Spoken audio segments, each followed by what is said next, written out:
모음이 없고 자음만 있습니다. 그래서 기억, 히읗 써놓고 이름 읽어봐라 하면 여러분 어떻게 읽겠습니까? 뭘 어떻게 읽어요? 강헌이지. 그렇잖아요. 기억, 히읗을 써놓고 읽을 수 있는 이름이 여러 가지가 있지만 그렇습니다. 하나님의 이름이 자음으로 쓰여져 있는데 이렇게 이제 써진 글자를 보면 여호와라고도 읽을 수도 있고 야흐웨라고도 읽을 수도 있고 야훼라고도 읽을 수 있고 공통되는 거는 여냐 야냐 요것만 다릅니다. 근데 그렇게 써놓고 자음만 써놓고 하나님의 거룩한 이름을 불경스럽게 막 이름으로 부르면 안 된다 해서 그것을 아도나이라고 읽었습니다. 그러니까 아도나이는 주라는 뜻입니다. 그게 주, 여호와 하나님 할 때는 주라는 뜻입니다. 그러니까 주라고 잡다가 읽다가 보니까 자음이 몇 개가 하나, 둘, 셋, 네 개 이렇게 있는데 읽는 방법을 잃어버렸어요. 그래서 여호와인지 야훼인지 야훼인지 야흐웨인지 이걸 잃어버리게 됐다는 말이죠. 굉장히 많지 않습니까? 구약성경에 굉장히 많이 나옵니다.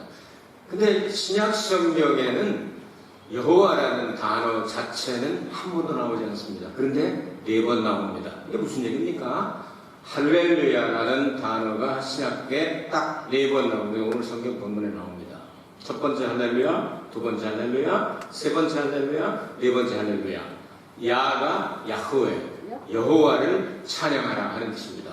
그렇기 때문에 구약성경에 그렇게 많았던 여호와라는 이름이 이 신약성경에는 4번밖에 없는데 그것도 오늘 바로 요한계시록 19장 1절부터 6절까지 이 4번밖에 없다. 이렇게 여러분께서 알아두시기를 바랍니다. 그래서 왜 그 많던 이름이 신약성경에는 여호와라는 이름이 없어졌는데 마지막에 가서 딱 나오게 되죠. 여러분께서 요한계시록을 읽다 보면 요한계시록은 이렇게 이 배경을 드라마로 말하면 한 세트씩 만들어 놨기 때문에 1장은 주일날 기도하다가 성령의 감동을 받아가지고 예수님을 요한이 만나게 되죠. 그래서 예수님이 백발을 가지고 눈을 그냥 불것 같고 막 다리 이런 데는 주석 같고 하면서 그 모습을 이렇게 뵙고 얘가 이제부터 전에도 계시고 이제도 계시고 항상 계신 예수님께서 알파 오메가 되신 천군 아주 시작하고 끝이 되신 예수님께서 네가 이제부터 전에도 있었던 이야기가 나오고 그 다음에 현재 이야기도 나오고 이제부터 될 일을 받아서 기록하라 하는 그 내용을 받고 2장부터 3장까지가 에소버두 사빌라 7 아시아의 7 교회에 대해서 차례대로 말씀을 주십니다. 여기까지가 이제 현재죠. 그 다음에 죽었다가 사셨던 그 1장이 이제 과거고 그 다음에 2장에서 3장까지가 그 당시의 현재에서 미래. 그리고 이제 4장부터는 정말 미래에 대한 일입니다.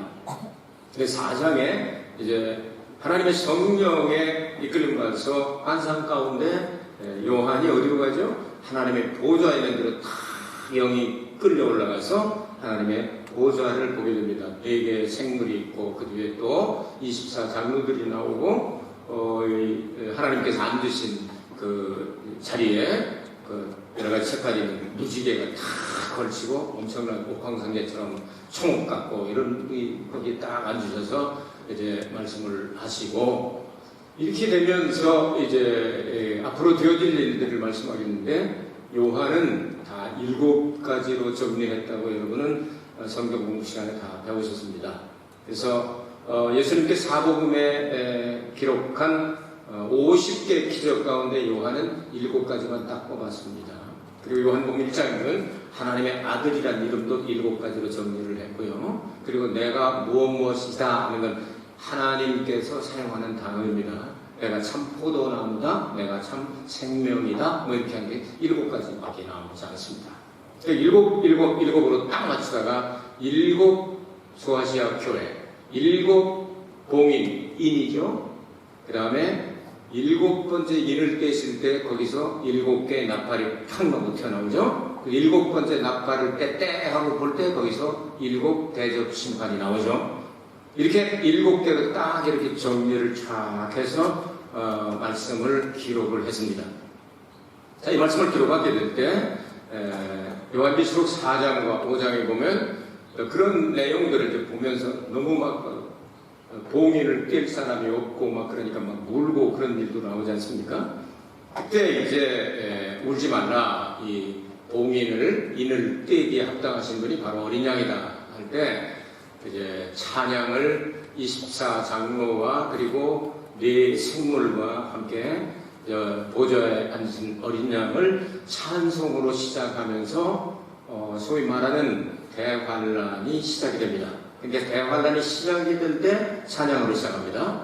그리고 이제 대환란에 7인과 그리고 7나팔과 그리고 7 대접 심판이 끝나면서 이제 17장, 18장에 17장에 큰 음녀를 심판하고 그 음녀는 바벨론이다 해서 바벨론을 심판하게 됩니다. 그 18장을 읽을 때 아주 무섭고 어둡고 노래로 말하면 레퀴엠 같은 거죠. 장송곡 같이 다른 소리 하나 안 들리고 심판의 소리만 계속 들립니다. 그런데 19장에 딱 들어가면서 얼마나 밝은 노래가 들리는지 천군 천사와 함께 24장로와 네 생물과 마지막에는 이제 우주적인 찬양이 나오는데 그 찬양의 내용이 뭐냐면 할렐루야 할렐루야 아멘 할렐루야 그리고 마지막에 할렐루야 하는 찬양입니다. 그러니까 더 쉽게 말하면 대환란이 시작될 때 찬양으로 시작을 하고 대환란이 끝나고 나서 찬양으로 나옵니다. 이 찬양은 예수님이 재림하셔서 이제 공중에서 혼인잔치를 베푸는 이야기를 오늘 할 겁니다. 이거 끝나고 나면 천년왕국으로 들어가게 되는데 간주와 같이 찬양을 부르면서 이런 일이 일어날 것이다 하는 전주곡처럼 생각하면 되겠습니다. 이렇게 요한계시록을 머릿속에다가 구성을 해놓고 이제 설교를 들으시면 조금 도움이 될 것입니다. 자, 그러면 1절부터 6절과 7절부터 10절 두 부분으로 나눠져 있는데 1절부터 6절까지는 4번의 할렐루야입니다. 다음에 7절부터 10절까지는 어린 양의 혼인잔치 공중에서 벌어질 그 이야기입니다. 그것을 둘로 나눠서 함께 생각을 해보도록 하겠습니다. 자, 1절과 2절을 보면 하늘에 천군과 천사들이 찬양을 하는 장면이 나오죠. 이 일 후에 언제죠? 바벨론을 멸망시켜버리고 난 후에 내가 들으니 하늘에 허다한 우리의 큰 음성 같은 것이 있어 가로되 할렐루야 구원과 영광과 능력이 우리 하나님께 있도다. 그의 심판은 참되고 의로운지라 음행으로 땅을 더럽게 한 음녀를 심판하사 자기 종들의 피를 그의 손에 갚으셨도다. 이것이 찬양의 주제가 되겠습니다. 할렐루야는 여기서 여러분이 설명을 들으신 대로 이제 할렐루야 하는데 무엇 때문에 그랬느냐? 하나님께서 구원과 영광과 능력이 우리 하나님께 있다. 그 하나님께서 모든 것들을 다 처리해버리고 특별히 바벨론을 무너뜨려버리고 싹 쓸어버리고 예수님이 재림하신 이것을 찬양하고 있습니다. 그 바벨론이 성경에 나오면 여러분 4가지를 꼭 기억을 해야 됩니다. 첫 번째 바벨론이 노아홍수가 끝나고 난 다음에 바벨탑을 쌓고 니므롯이 건설한 그 나라를 바벨론이라고 불렀습니다. 이것은 역사에서는 구바벨론 제국이라고 말합니다. 하나님께서는 언어를 혼잡시키심으로 그것을 간단하게 처리하였습니다. 두 번째 바벨론 제국을 역사에서는 신바벨론 제국이라고 말합니다. 이것은 느부갓네살이라고 하는 사람이 이 바벨론 제국을 부활을 시킨 장소를 말합니다. 이 나라는 어떻게 해서 하나님께서 쓸어버리시냐면 87년 만에 메대와 파사는 셈족이고 메대는 야베 족속입니다. 이들이 하나를 묶어서 세운 나라가 바로 페르시아입니다. 페르시아는 1900년대에 호메인이 나왔을 때 이란으로 이름을 바꾸고 앞으로 여러분 이란을 자세히 보시기 바랍니다. 에스겔 38장에 나온 곡과 마곡과 여기는 시리아, 이란, 그 다음에 북아프리카, 러시아, 중국 이런 것들이 연합해서 곡과 마곡이 되어 이스라엘을 침공하는 그런 내용들을 우리가 연구하면 알 수 있게 됩니다. 자, 이렇게 해서 이제 그 페르시아를 일으켜서 바벨론 그 큰 나라가 87년 만에 하룻밤 사이에 그냥 싹 쓸어버려서 없어져 버렸습니다. 이제 그 나라들을 차례차례로 그리스가 페르시아를 무너뜨리고, 이제 그리스를 로마가 무너뜨리고, 로마는 누가 무너뜨렸습니까? 쥐끼리 무너졌습니다. 아무도 로마를 무너뜨린 나라가 세계 역사에 없습니다. 쥐끼리 내부로 타락을 해서 무너지게 됐습니다. 그 로마를 가리켜서 바로 이 베드로와 같은 사도는 바벨론이라고 별명을 붙였습니다. 그래서 내가 바벨론에 있는 교회 이렇게 사용합니다. 왜냐하면 로마 하면, 로마라고 부르면 대벌에 잡혀가서 죽고 예수 믿는 것을 자기가 고백하게 될 때는 다 죽여버리는 그런 시대였기 때문에 바벨론이라고 이야기를 했습니다. 거기 바벨론, 이 로마가 무너진다 하는 내용이 요한계시록에 있는 거예요. 그래서 로마는 쥐끼리 타락해서 내부적으로 병풍이 나가지고 쥐끼리 싸우다가 망해버리고 맙니다. 마지막 네 번째 바벨론이 언제냐? 음녀교회, 계시록 18장에 나오는 바벨론 교회입니다. 창세기 2장에서부터 생명의 강물은 강이 하나가 흐르고 흘러서 어디로 갑니까? 냇물이 흘러 어디로 가니? 넓은 세상 보고 싶어 강으로 간다. 강물아 흘러 어디로 가니? 더 넓은 세상 보고 싶어 바다로 간다. 그래서 바다가 마지막 부분에 나옵니다. 이 바다에서 괴물 같은 교회가 나옵니다. 엄청나게 세계적으로 뭐 덩치가 큰 괴물 같은 교회도 나올 수 있고, 요즘 이제 시작되는 것이 바로 여러 가지 일들을 바라보게 됩니다. 이제 프란치스코 이 교황이 나와가지고 지금 전 세계 교회를 통합을 시작을 하고 있죠. 그래서 이제 크리슬람이라는 말이 참 이상하지 않습니다. 그리스도교와 이슬람이 하나 되어야 된다. 유대교도 하나 되어야 된다. 불교도 하나가 되어야 된다. 종교 통합운동, 종교 다원화가 이루어지게 될 것입니다. 이런 것들은 음행, 대음부라고 나오죠. 그러니까 이 음란한 여자는 이 아저씨도 좋고, 미스터 킴도 좋고, 미스터 박도 좋고, 나카무라도 좋고, 다나카도 좋고, 다 좋은 거예요. 왜냐하면 미키 남편이 누군지 압니까? 다나카삼이에요. 그렇게 부인은 누굽니까? 미키가 되어주고, 다 낚아봐. 내가 미키가 되어줄 테니까 하고, 그냥 다 낚아. 그냥 미키가. 이렇게 해가지고, 그냥 종교를 다 하나로 묶어가지고, 그냥 이라샤이 마세야. 누구든지 그냥. 돈만 주면. 이걸 창녀라고 말하고 음부라고 말하는데, 교회가 그렇게 될 때가 마지막 때다. 성경은 말씀하고 있습니다. 이제 더러운 물들이 생수와 다 섞어져가지고 일부는 생수가 들어가는데 더러운 흙탕물이 여기서 나온 교회는 음녀교회, 바벨론 교회라고 말하죠. 이것을 이제 하나님께서 싹 쓸어버린다. 구원받은 백성들을 뽑아내기 위해서. 그래서 20장에 가면 천년왕국이 나오지 않습니까? 이것들을 다 쓸어버리고 20장으로 가게 되는 거예요.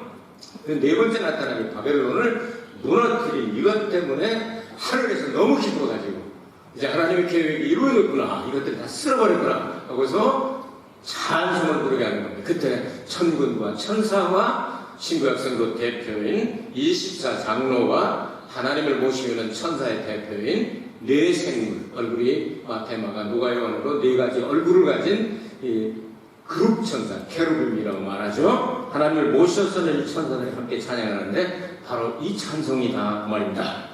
그 2절에서는 계속해서 찬양하기를 하나님의 심판은 참되고 의롭다.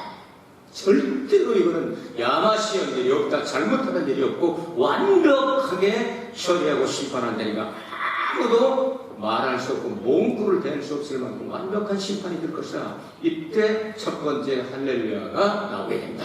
두 번째 할렐루야가 3절에 나옵니다. 두 번째 가로되 할렐루야 하더니 그 연기가 세세토록 올라가더라. 무슨 얘기입니까? 큰 음녀, 바벨론 교회, 이런 못된 것들을 그저 이렇게 이 음란한 이런 교회들을 전부 다 싹 쓸어버려가지고 영원히 타지 않는 불에다가 집어넣으니까 그 연기가 세세토록 올라가더라. 그러니까 그리스도를 대적하고 적그리스도와 연합하고 여러 가지 방법을 해서 예수 그리스도의 교회를 핍박하고 쓰러뜨리려고 하는 그 모든 것들을 다 쓸어버리게 되니까 얼마나 기쁩니까? 승리의 찬송 할렐루야 하고 두 번째 찬양이 나오게 되는 겁니다. 4절과 5절에 세 번째 찬양이 나옵니다. 또 24장로와 네 생물이 엎드려 보좌에 앉으신 하나님께 경배하여 가로되 아멘 할렐루야 하니 보좌에서 음성이 나서 가로되 하나님의 종들 곧 그를 경외하는 너희들아 물론 대소하고 다 우리 하나님께 찬송하라 하더라. 아멘. 이 세 번째는 24장로와 그리고 네 생물이 찬양을 하는데 이걸로 끝나지 아니하고 하나님의 그 놀라운 계획이 이루어지고 영광이 나타나고 구원이 완성되고 너무 좋으니까 하나님을 믿는 너희들은 큰 자나 작은 자나 모두 모여가지고 이 찬양대에 같이 참석해서 같이 아멘 할렐루야 찬송하자 하는 얘기입니다. 할렐루야. 이것이 세 번째 할렐루야입니다. 자, 이제 네 번째 할렐루야가 6절에 나오죠. 또 내가 들으니 허다한 물의 음성도 같고 많은 물소리도 같고 큰 뇌성도 같아서 가로되 할렐루야 주 우리 하나님 곧 전능하신 이가 통치하시도다. 꼴보기 싫은 것들 아주 보낼 것들 다 싹 쓸어버리고 하나님이 직접 통치하는 하나님과 백성들만 모이니 만왕의 왕이 되시고 만주의 주가 되신 예수님께서 통치하여 주시니 이거야말로 우리가 온전한 승리를 얻었으니 할렐루야 찬송해야 되겠다 하고 할렐루야 네 번째 할렐루야가 나왔단 말입니다. 여러분 정리되셨습니까? 내용이 많지만 정리해 두셔야 됩니다. 그래서 신약성경에 할렐루야가 4번 나옵니다. 다 의미가 조금씩 다르게 나왔죠? 이제 7절부터 10절로 가겠습니다. 어린 양의 혼인 잔치가 준비됐다고 7절에 우리가 즐거워하고 크게 기뻐하여 그에게 영광을 돌리세 어린 양의 혼인 기약이 이르렀고 그 아내가 예배하였으니 라고 합니다. 여러분이 지상에서도 크고 작은 파티들이 많이 있습니다. 그러나 가장 영광스러운 파티는 아마도 결혼식이 아닐까 생각이 듭니다. 이것저것 다 즐겁고 기쁘고 많은 일들이 있지만 가장 좋을 때 가장 아름답게 꾸미고 멋지게 가는 것이 바로 결혼식 준비할 때가 아니겠습니까? 이 결혼식을 준비하듯이 우리 성도들은 예수 그리스도가 신랑으로 성경은 묘사가 되어 있고 교회는 신부로 묘사가 되었으니 우리가 신앙생활하는 것은 바로 여러분께서 동경중학교에 출석하시는 것은 신부 수업을 받고 있으며 신부 화장을 지금 하고 있는 상태입니다. 더러운 흠과 티 모든 것들은 다 쓸어버리고 예수의 발로 닦고 말씀과 성령으로 막 문지르고 빼빠로 문지르고 대패질을 하고 칼로 자르고 그냥 못한 놈을 자르고 해서 다듬어가지고 신부 만드는 것이 바로 교회입니다. 그래서 이것이 다 되었다. 교회는 신부 예수 그리스도는 신랑으로 묘사되죠. 예수 그리스도가 공중에 나타났을 때 교회는 휴가 되어 공중에서 주를 맞이할 것입니다. 그리하여 교회와 그리스도는 항상 영원히 주님과 함께 있을 것이라고 말씀합니다. 믿어주면 아멘 하시기 바랍니다. 그런데 거기 들어가는 사람은 빨개 먹고 들어가는 것이 아니고 작업복 입고 들어가는 사람도 아니고 축구복 입고 가는 사람도 아니고 무슨 지팡이나 아니면 지장이나 이런 거 입고 들어가는 게 아니고 뭘 입고 갑니까? 8절을 보시기 바랍니다. 8절 같이 입고 싶은 분은 같이 읽어도 됩니다. 시작. 그에게 알아가사 빛나고 깨끗한 세마포를 입게 하셨으니 이 세마포는 성도들의 옳은 행실이로다 하더라고 합니다. 세마포는 하나님께 준비해 주시는 그리스도의 의의 겉옷을 상징하죠. 그러면 의의 겉옷을 입었는데 왜 그것이 번쩍번쩍 빛나고 그것은 성도들의 옳은 행실이라고 말했습니다. 그러면 세마포옷은 예수 믿고 얻는 칭의의 옷인데 그것이 그러면 우리의 행동과 어떤 관계가 있느냐? 여러분이 신학을 잘 이해해야 됩니다. 성경을 전체적으로 이해해야 되는데 우리의 믿음으로 우리가 구원받는다고 그 믿음도 두 가지가 있습니다. 하나는 탄생하는 믿음입니다. 탄생할 때 하나님의 자녀가 되는 믿음입니다. 그리고 또 하나는 성장하는 믿음이 있습니다. 이것은 구원받은 사람이 하나님의 자녀가 하나님의 자녀답게 닮아가면서 성장하는 것을 말합니다. 태어났다고 해서 다 끝나는 게 아니잖아요. 먹어야 되잖아요. 마셔야 되잖아요. 그럼 성장하는 것처럼 말씀과 성령의 인도함을 받고 예수님의 믿음의 분량까지 우리는 목표로 하고 성장해야 된다고 말해요. 이게 또 바로 성화도 마찬가지입니다. 하나님께서 예수 그리스도를 믿음으로 말미암아 칭의의 옷을 우리에게 주는데 이것을 신학에서는 위치적 성화라고 말합니다. 베드로 고린도전서와 같은 엄청나게 징글맞은 교회였잖아요. 우상 문제, 뭐 하여튼 문제가 없는 문제 나와 보라고요. 다 결혼 문제, 우상 문제, 뭐 또 소송 문제, 음행 문제, 뭐 교회 다니면서도 막 그냥 몸 파는 여자들 있고 막 그랬잖아요. 이런 문제들이 많이 있는데도 그래도 성도야 하고 불렀단 말이죠. 그건 뭐냐?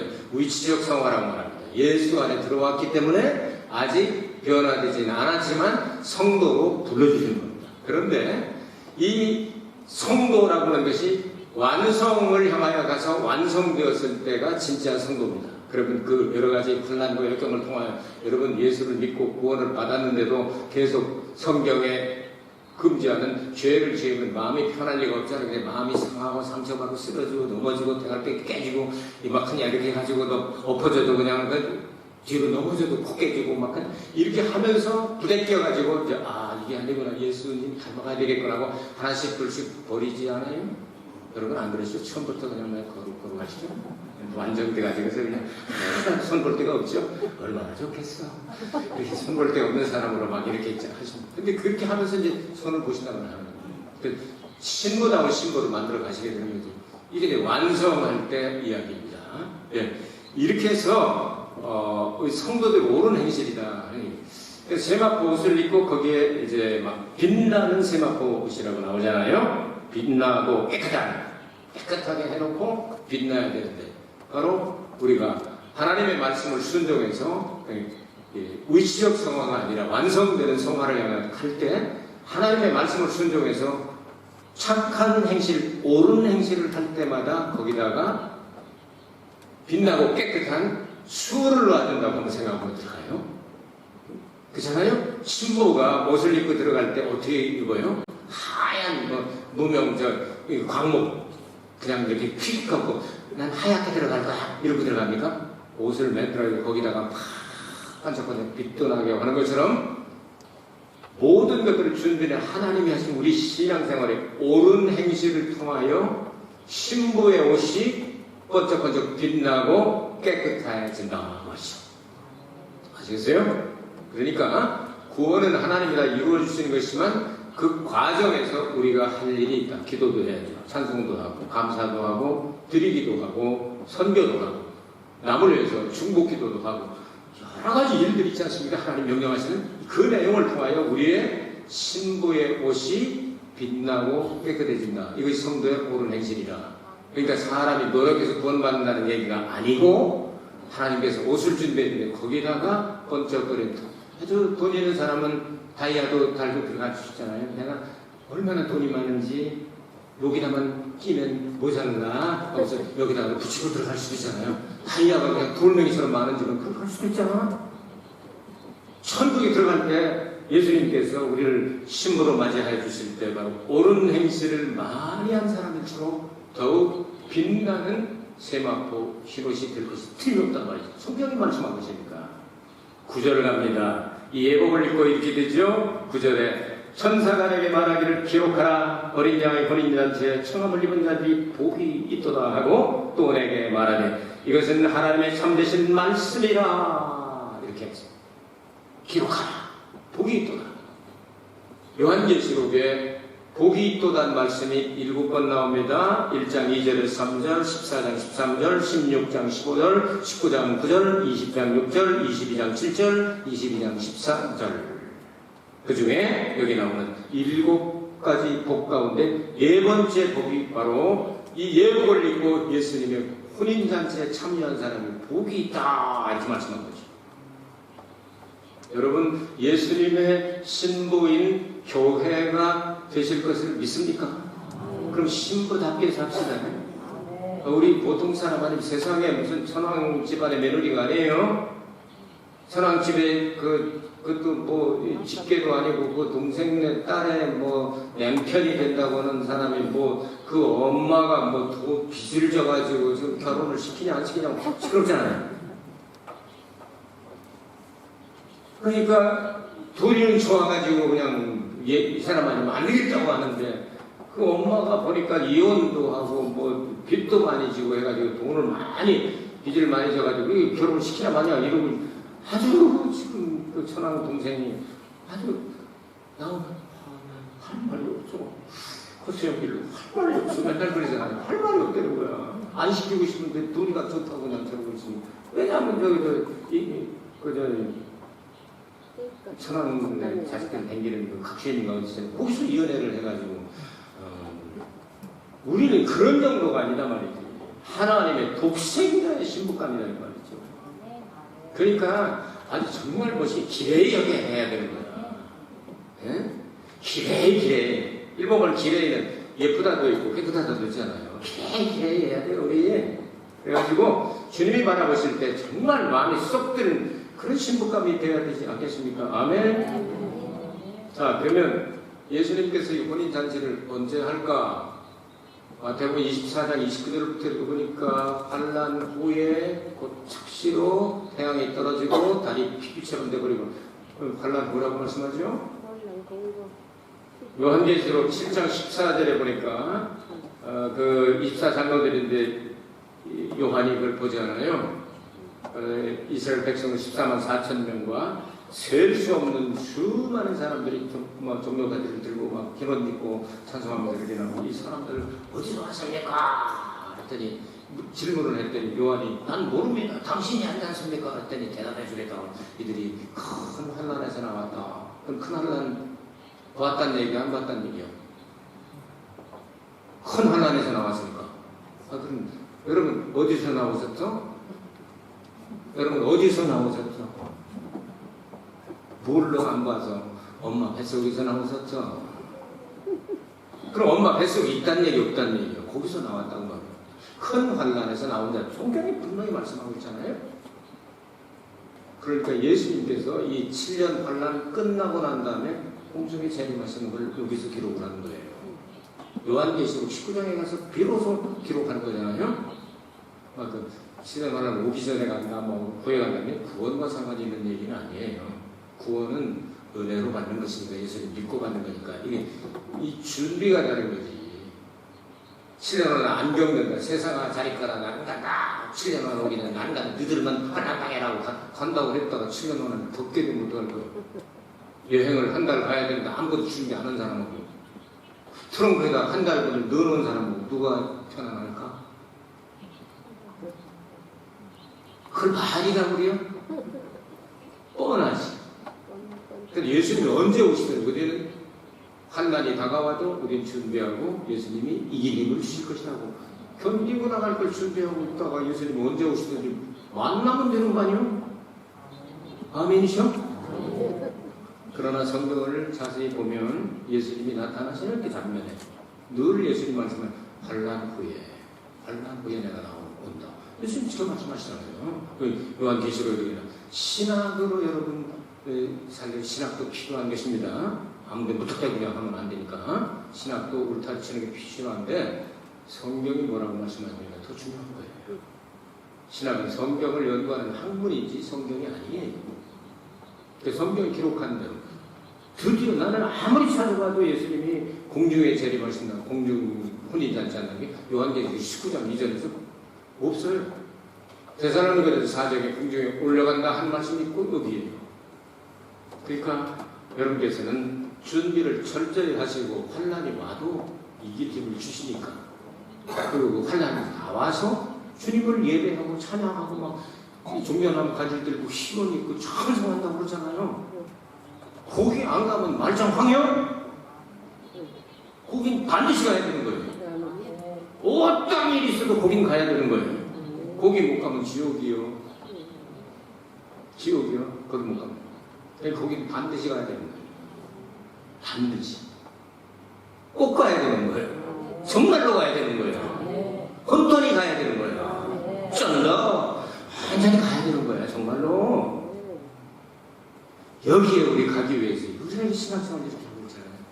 이걸 듣고 나니까 요한이 너무 그냥 막 가슴이 뛰고 이걸 전달하는 천사 앞에 가서 막 그냥 예배하려고 엎드려서 막 절하려고 그러니까 안 되지.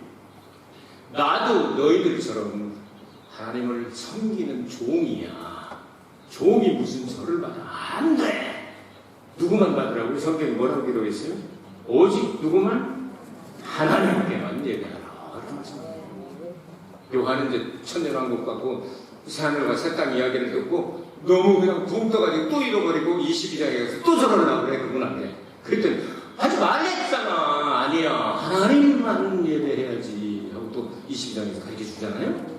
이런 내용들을 성경을 다 보면서 이제 우리 마지막 때에 대합창 천사도 다 동원되지, 신구약 성도 다 동원되지, 무덤에 있던 사람들 다 일어나지. 그 다음에 이제 살아서 있던 사람들은 순간적으로 변하게 공중에 다 끌어올려가서 놀라운 대합창을 하게 될 것입니다. 그것이 바로 할렐루야 합창입니다. 여기 나오는 할렐루야 합창이라고 하지. 오늘 공부한 내용들을 여러분 한 주간 동안 음미하시면서 세 가지를 질문하고 답변해 보시기 바랍니다. 할렐루야는 어떤 뜻이겠습니까? 여호와를 찬양하라 그런 뜻입니다. 신약성경에 여호와라는 단어가 몇 번 나옵니까? 제 성경에는 한 번도 없이요 그러지 말고 4번 나온다. 할렐루야 속에 들어있다. 세 번째, 어린 양의 혼인잔치를 생각해 봅시다. 그리고 설명하면서 이웃들과 함께 나눠주시기를 바랍니다. 은혜로우신 아버지 하나님, 한 주간 동안 주님과 동행하며 승리하게 하여 주옵소서. 예수 그리스도 이름으로 기도